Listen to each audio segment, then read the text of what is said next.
जय भीम जय लवजी.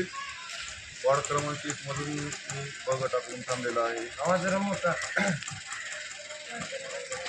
बघ टाकून थांबलेला आहे. मी कपिल राजकुमार मारे. माझ्या गल्लीच्या अनेक समस्या आहेत. सत्ताधारी लोक असताना पण माझ्या गल्लीचा विकास झालेला नाही. त्यामुळे गल्लीचे लोकांना माझी अशी विनंती आहे की यावेळेस मी एक युवा आणि तडफड करणारा तुमच्या जन्मभूमी जन्म घेतलेला तुमच्या सेवेसाठी आलेलो आहे. तर तुम्ही सगळ्यांनी मला तुतारी बटन दाबून मला सहकार्य करावे.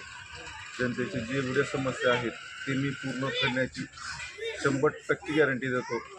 रोड असेल, नाली असेल, रोजगार असेल, कोणाच्या घरची दवाखान्याची अडचण असेल किंवा काही समस्या असतील ती मी 24 तास तुमच्या सेवेसाठी देईन व तुमच्यासोबत राहील.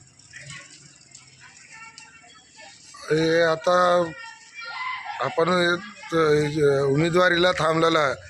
आपल्याला इथले गल्लीचे लोक आपल्याला साथ देईन असं आपल्याला वाटते का? तुमच्या गल्लीमध्ये तर आता सध्याची सिच्युएशन अशी आहे की मी माझ्या लोकलचा इथला स्थानिकचा उमेदवार असल्यामुळे मी मथुराबाई सूर्यवंशी हे दोघे पण स्थानिकचे असल्यामुळे लोकांचा प्रतिसाद वाढलेला आहे. आणि आमच्याकडून त्यांना पण आशा आहे आणि आम्हाला पण त्यांच्याकडून आशा आहे तुमच्या मतदारसंघातल्या लोकांकडून की त्यांनी आमच्या आशेवर पाणी फिरणार नाही तर त्यांनी आम्हाला आशीर्वाद देतील हे आम्हाला माहीत.